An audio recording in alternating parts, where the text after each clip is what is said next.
descubiertos en el desierto de Ica los restos fósiles de lo que sería el animal más pesado que habitó la Tierra, el Perucetus colossus. El día de hoy, el doctor Rodolfo Salas, paleontólogo de la Universidad Cayetano Heredia y miembro del equipo de investigación de este gran descubrimiento, nos va a hablar acerca de este importante hallazgo.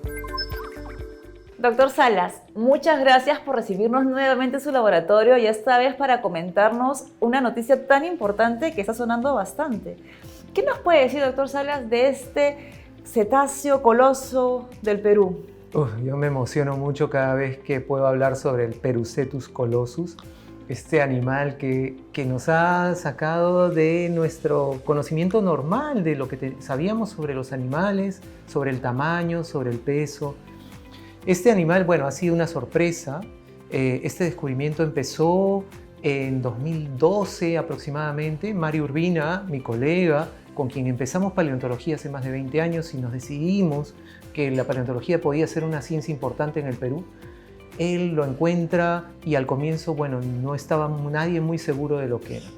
Él trabaja mucho en la zona de Ocucaje, en Ica, y en esta zona es particularmente rica en fósiles. Al comienzo, cuando yo vi por primera vez los restos, tenía dudas incluso de que fuera hueso.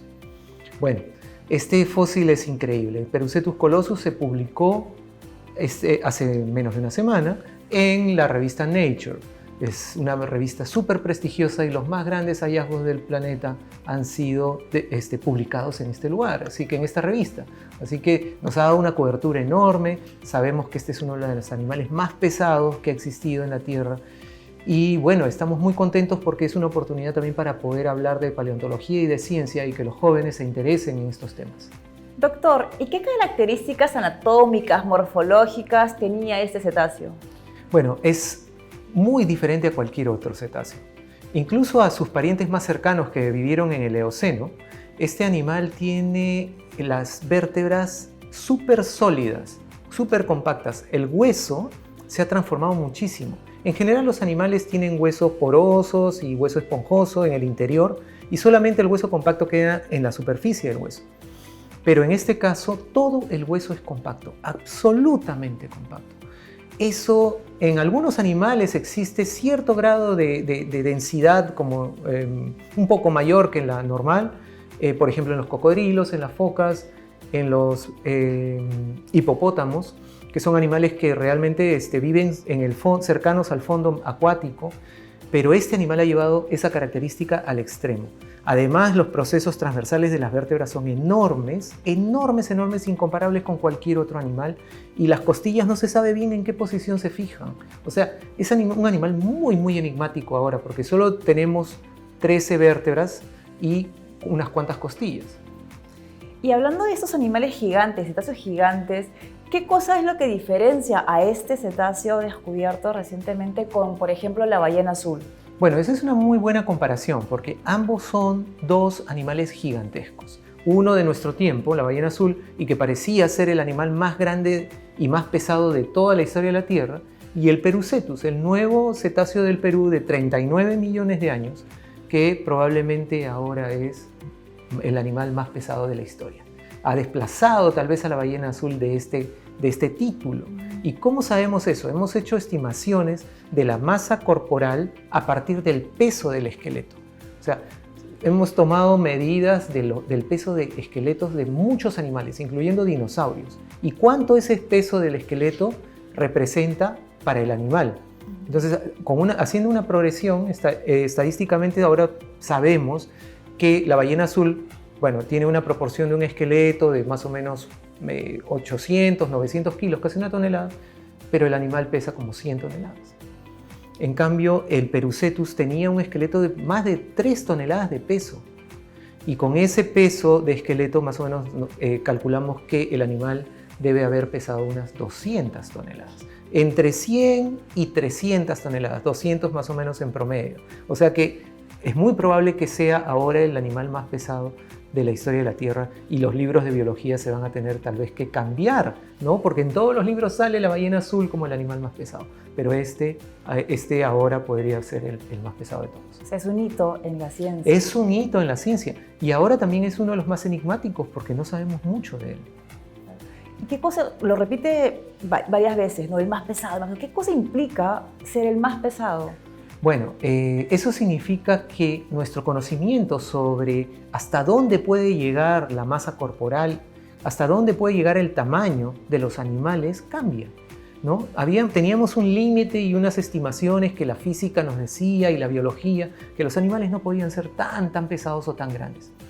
Sin embargo, este animal está poniendo a prueba todo ese conocimiento previo que teníamos. Creo que también es muy interesante porque nos habla de una época en la que no sabíamos que habían animales tan pesados. Eso es en el Eoceno. Y ser un animal tan grande, con esas características, un coloso, ¿no? ¿Qué características debería haber tenido el mar, ¿no? En riqueza, en alimento, para poder albergar a un animal de estas dimensiones? Bueno, imaginemos el mar de hace 39 millones de años, la costa peruana. Era una costa muy diferente a la actual. Seguramente había vegetación y bosques en la costa, la temperatura del agua era más alta, habían zonas protegidas con bahías e islas y el agua era relativamente cálida y tranquila porque se formaban estas como lagunas con islas y bahías. Perucetus debe haber vivido, digamos que su linaje debe haber durado unos más de 1 millón de años, mínimo 1 millón de años, pero tal vez hasta 5 millones de años. Pensemos en todo ese lapso de tiempo y las poblaciones de animales de 200 toneladas viviendo en la costa y alimentándose cada día de los recursos que le brinda el ambiente. Es una cantidad de alimento y de recursos enorme, enorme. ¿Qué puede haber dado de comer a un animal en esa época, a un animal de ese tamaño? La verdad es que no lo sabíamos y pensábamos que los mares de esa época eran relativamente pobres en recursos, no tan ricos como los que existen en la actualidad, pero toda la riqueza del mar que existe en la actualidad está en la columna de agua, no está en el fondo marino. Y pensamos que en esa época, en el Eoceno, era el fondo marino, era la zona costera cercana al fondo, a la zona béltica, la que era muy rica en recursos. Y entonces es así que esa riqueza en recursos era la que dio origen a que, por ejemplo, sirenios, estos mamíferos que también se alimentan de pastos marinos, y cetáceos pesados como el Perucetus, todos ellos evolucionaron en ese momento, en un momento en el que el fondo marino les daba esa posibilidad de vivir y alimentarse en ese ambiente. Es increíble, ha cambiado muchísimo el océano. Y no lo sabíamos, pero Perucetus nos hace pensar, repensar sobre cuál fue el ecosistema de esa época y qué tan rico pudo haber sido, y está fuera de lo que teníamos como expectativas. Y entonces esta pesadez del Perucetus pues habría permitido justamente que pueda habitar estas zonas donde tenía los nutrientes. Me imagino tampoco que con tremendo tamaño no era fácil desplazarse para buscar nutrientes en otro sitio. Exacto. Una de las características que nos hacen pensar o nos hacen entender cuál pudo haber sido su ecología es el hecho de que tenga huesos tan compactos, tan densos y tan voluminosos. Eso siempre está asociado con animales que viven muy cerca al fondo, a la tierra, al piso, al suelo del mar, pero en la zona costera. Entonces este animal debe haber estado avanzando de repente lentamente, cerca al fondo, buscando alimento, porque ese era el lugar que tenía todos los recursos en el océano. Igual que los sirenios, las vacas marinas, actualmente hay dos grupos, ¿no? Los dugones y los manatíes. Estos animales se alimentan principalmente de pastos marinos y ellos también evolucionan en el Eoceno. ¡Qué coincidencia! Entonces, esa coincidencia me hace pensar que es muy probable que en esa época todos los recursos estén asociados al fondo. Y eso ya lo había dicho un paleontólogo norteamericano, Gerard Vermeij, de que existían los recursos abundantes, sobre todo en este piso marino. Y a mí me da una curiosidad, siendo un animal tan grande, necesitando tantos recursos, entonces las poblaciones habrán sido abundantes en número de individuos o de repente en grupos pequeños, porque es un animal tan grande, alimentándose todos los días en una zona determinada sin la capacidad de poder desplazarse para buscar más alimento. ¿Habrán sido comunidades, ¿no? Grandes, pequeñas? ¿Qué es lo que se cree ahí? A partir de esa pregunta podemos especular un poco. Deben de haber sido poblaciones grandes, porque en general, bueno, los animales es difícil hacer una comparación porque en la actualidad todos los ecosistemas están bastante deprimidos.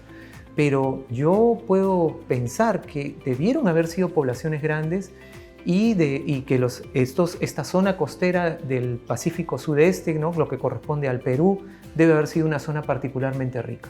Nunca se ha encontrado, por ejemplo, fósiles parecidos a Perucetus de esas dimensiones en otras partes del mundo. Siendo huesos tan sólidos, se debieron haber fosilizado si hubieran vivido en otras zonas. Parece que de repente esta región era particularmente rica en recursos en el fondo marino. Y eso nos hace pensar, es en la actualidad muy rica en recursos, es tal vez el lugar más rico en recursos del mar peruano, de todos los mares del mundo, y en el Eoceno también lo fue. ¿Qué pasaba? ¿Por qué esta región siempre parece que haber tenido una cantidad de recursos inusualmente mayor que en otros lugares? Muy interesante. A pesar de los cambios de la temperatura que ha habido a lo largo de la historia, exacto. Siempre hubo riqueza de una u otra manera. Aparentemente sí, pero todavía nos falta hacer investigaciones para poder establecer si esto pudo haber sido así. O sea, tenemos que seguir estudiando esta zona y Perucetus nos da esa oportunidad y seguramente no va a quedar ahí este estudio, sino que van a haber muchos más porque hay más preguntas que respuestas ahora. Claro. Una cosa que me quedó sonando, que comentó y que también lo he leído, es que cuando recién descubren estos huesos, estos fósiles tan grandes, tan sólidos, que no tenían las características habituales de un hueso, dudaban de que fuera un hueso, ¿no? Inicialmente estaba la duda, ¿será un hueso o no? ¿Será roca? ¿Cómo fue que descubrieron que efectivamente eran huesos? ¿Alguna técnica? Bueno, sí. Mario Urbina, el descubridor, nunca dudó que eran huesos.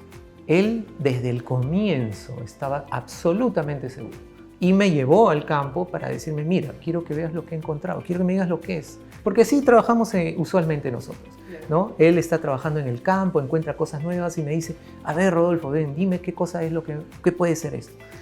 Y entonces cuando veo el fósil, le digo, Mario, yo no estoy seguro de que esto parece un cetáceo, pero después empecé a mirar otras características y me parecía que no era hueso, porque era tan sólido que parecía un nódulo de roca gigante. Entonces le digo, no estoy seguro, Mario, no podemos saberlo. Hasta que cuando se hicieron estudios histológicos, se tomó unas muestras, se mandaron al extranjero y se hicieron estudios con microscopía electrónica para ver cómo era la estructura de este hueso o de esta pieza. Estaba clarísimo que era hueso y totalmente saludable. Algunos al comienzo pensaban que podía ser patológico, porque es tan diferente la anatomía, la forma, todo, que podía haber sido resultado de una patología. Pero las patologías no se expresan de esa manera. No, es totalmente simétrico, cada vértebra es perfectamente simétrica. Entonces, ese tipo de crecimiento ordenado no se presenta en condiciones patológicas. Así que es absolutamente un animal saludable, que tal vez ni siquiera había llegado a la adultez. O sea, que pudo haber sido más grande. Los discos intervertebrales no están totalmente soldados al cuerpo de la vértebra y todos se han caído. Eso es un indicativo de animales juveniles. O sea, ¿habría retenido esta característica hasta que era adulto? ¿O de repente no era totalmente adulto y podía seguir creciendo? No sabemos. O sea que hay muchísimas cosas así interesantes todavía por saber. Realmente interesante, de verdad. Y todos esos hallazgos, ¿qué cosas nos pueden decir de la antigüedad, del mar peruano antiguo, ¿no? ¿Qué cosas nos revelan todos esos hallazgos que pudo haber habido en nuestro mar? Claro. Yo diría que estos hallazgos refuerzan nuestra idea de que es importantísimo estudiar la historia del mar peruano.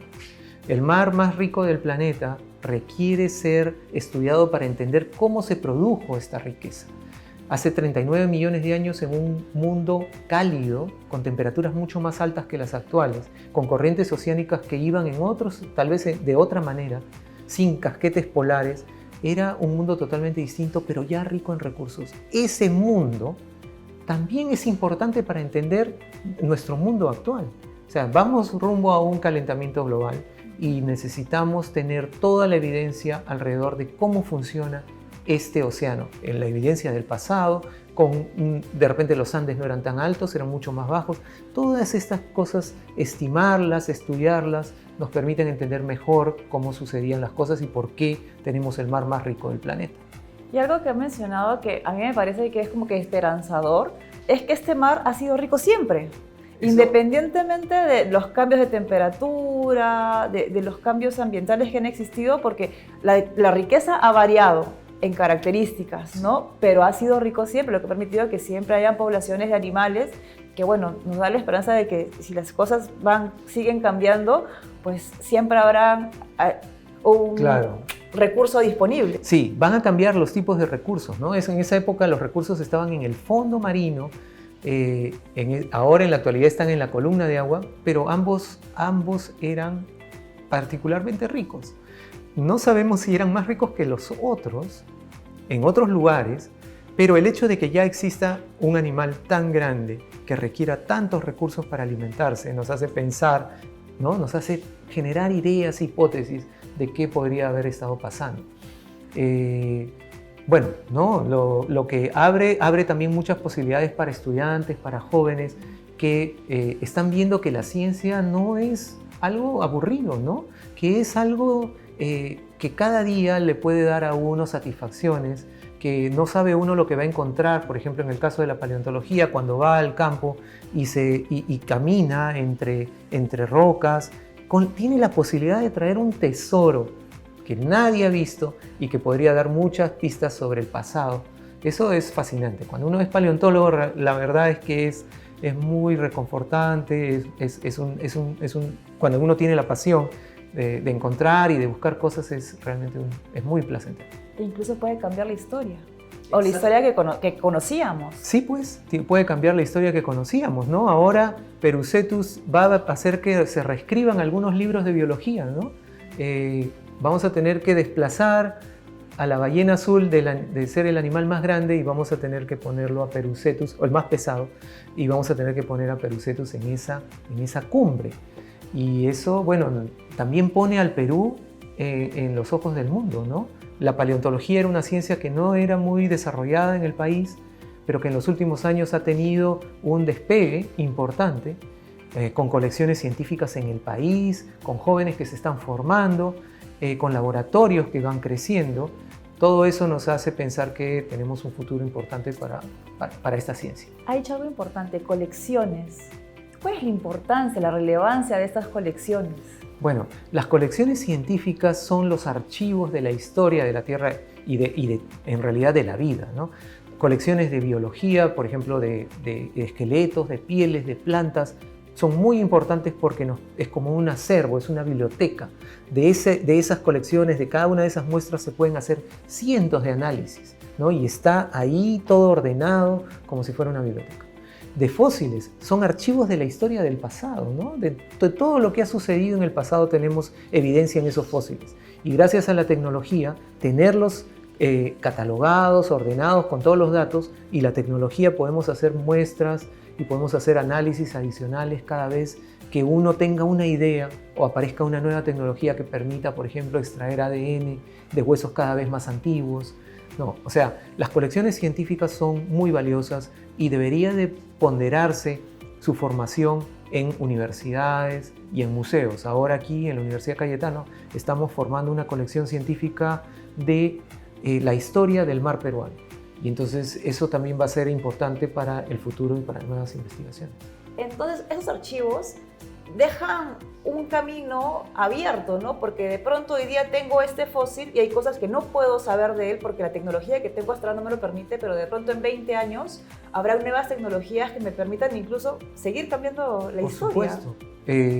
Por ejemplo, colecciones de museos que tienen 200 años, ¿no? Fósiles que se han colectado hace mucho tiempo, se siguen reestudiando porque cada vez existen nuevas técnicas que permiten llegar más lejos en el conocimiento. Además, muchas de estas piezas son únicas. Por ejemplo, hemos colectado algunas piezas de lobos marinos, de delfines, que no tienen, digamos, la relevancia de Perucetus, pero nos dan pistas de cómo empieza a evolucionar, por ejemplo, nuestro sistema de Humboldt. Todos esos fósiles, de alguna manera, van construyendo el conocimiento de la historia de nuestro país, de nuestro territorio, de nuestros ecosistemas, y cada vez hay más jóvenes interesados en eso. Y ahora comentaba que han encontrado algunos huesos. ¿Existe la probabilidad de encontrar los huesos que faltan? Sí. Eso es una gran noticia. Existe la probabilidad porque, primero, estamos en la zona de Ica, de Ocucaje, donde en general todos los esqueletos están completos. Presumimos que está completo. La diferencia es que es muy difícil de colectar, primero por el tamaño y por el peso. Y además porque se mete dentro de un cerro. Los huesos están en un estrato y esos estratos se veían desde la superficie por uno de los lados del cerro, pero a medida que uno va excavando y avanzando, cada vez el cerro se va haciendo más alto. Entonces se han estudiado y se ha excavado toda una zona de más o menos, no sé, varios metros, unos 20 metros, pero aún falta llegar más allá y destruir parte del cerro para poder acceder a lo que podría ser la caja torácica y la cabeza. Tenemos la esperanza de encontrar el cráneo. Sin el cráneo no sabemos de qué se alimentaba, por ejemplo. Como es un cetáceo, y todos los cetáceos son carnívoros, pensamos que podría ser un animal carnívoro, un depredador. Pero sin el cráneo no podemos tener idea de que si tenía adaptaciones especiales para cierto tipo de alimentación, para una estrategia distinta, no sabemos nada. Por eso en la reconstrucción incluso le llama la atención el tamaño de la cabeza. Dicen es muy chiquita en comparación al cuerpo. Sí, pero no tenemos otra evidencia. Así son las cabezas de los basilosáuridos, de este tipo de cetáceos. No podemos hacerla más grande por más que pensemos que pudo haber sido más grande porque no hay evidencia para eso. ¿Y tenemos las herramientas, los recursos para poder seguir excavando, para seguir buscando estos fósiles? Bueno, es otro punto importante, ¿no? Siempre los recursos son escasos para la investigación científica en el Perú. Por ejemplo, no existen recursos para hacer exploraciones y nuevos descubrimientos. El país está todavía en una etapa en la que la ciencia puede hacer descubrimientos de nuevas especies, explorar lugares alejados, donde podrían haber ecosistemas desconocidos, pero ese tipo de recursos no existen en nuestro país. Por el momento, Mario Urbina va a continuar con la colaboración internacional. Parte de la colaboración internacional es la que ha permitido la excavación de estos fósiles. Sería genial, importante tener más recursos de parte del Perú para que la ciencia se fortalezca, la ciencia peruana se fortalezca, ¿no? Sí. En el Museo de Historia Natural, por ejemplo, nuestro laboratorio de preparación todavía no está bien equipado, así que tenemos mucho trabajo y las autoridades viendo lo mucho que se ha hecho con tan poco, podrían involucrarse un poco más y generar recursos para posibles siguientes excavaciones. Y seguramente se dará, ¿no?, con la noticia que el impacto que está teniendo esa noticia no solamente en medios nacionales, sino también internacionales, porque es algo trascendental lo que se ha descubierto. Y en función de esos hallazgos, ¿no?, ¿qué proyecciones tienen para el futuro? Bueno, nosotros no vamos a descansar en la búsqueda de fósiles en todo el territorio nacional. Mario se concentra bastante en la zona de Ocucaje, y es una zona súper rica en fósiles, pero todo el Perú tiene fósiles. Dentro de 2 semanas nos vamos a la Amazonía a buscar fósiles de cocodrilos, mamíferos que vivieron en la zona amazónica y de los cuales también se sabe muy poco. Pero sabemos que hay fósiles en esa región, pero es difícil de buscar porque tenemos que buscar entre los ríos, en las zonas cuando el nivel del río baja. Entonces existe ahora una ventana abierta. El Perú está visto en todo el mundo por su riqueza paleontológica, ya no solo por su historia y por su riqueza arqueológica, ni por su culinaria, ¿no? Ahora también la paleontología está en un lugar preponderante de nuestro país, y debemos de aprovechar eso, ¿no? La verdad, extraordinario. Yo cada vez que vengo acá salgo más sorprendida porque hay tantas cosas que uno ignora, que uno no conoce y justamente no conoce porque no hay difusión. Así es. ¿Cuánto se escucha de paleontología en los medios? En diarios, televisión, redes sociales, que es ahora lo que los jóvenes más utilizan, ¿no? ¿Cuán expuesta está la paleontología? Pues no le está. ¿Y qué necesario y qué importante? Es realmente importante. Cuando uno ha estado en el museo mirando la exhibición mientras el público viene, casi todas son familias, niños que llevan a sus padres, no son padres que llevan a sus niños, son niños que llevan a sus padres y que se paran frente al fósil y se toman fotografías con Mario. Y es realmente emocionante ver cómo toda esta juventud en algún momento podría pensar en hacer una carrera de ciencias gracias a descubrimientos como estos, a ver que la ciencia es algo interesante, a ver que genera también identidad nacional. De hecho, doctor, sus hallazgos y los de todo el equipo están cambiando la historia o lo que conocíamos de la historia de la evolución del planeta. Doctor, yo estoy inmensamente agradecida con usted por su tiempo, por siempre su buena voluntad de recibirnos y querer compartir con la sociedad el valioso trabajo que están realizando. No, es un placer, ¿no? La verdad es que el equipo que tenemos es realmente valioso. Lo hemos ido construyendo con los años. Los trabajadores, cada uno de ellos, son muy buenos ya en las excavaciones. Los estudiantes también están muy comprometidos, cada vez tenemos más. Así que, no, es un placer poder difundir un poco esto, porque este tipo de oportunidades no se dan siempre. Y ahora que tenemos la atención, tenemos que ver la posibilidad de que llegue cada vez más lejos este conocimiento. Exactamente. Hay que seguir haciendo visible las ciencias y ciencias como la paleontología, que es tan importante, como dijo, identidad nacional, para el conocimiento en general. Y bueno, a nuestro público, muchísimas gracias por acompañarnos en esta edición de su programa Soy Cayetano.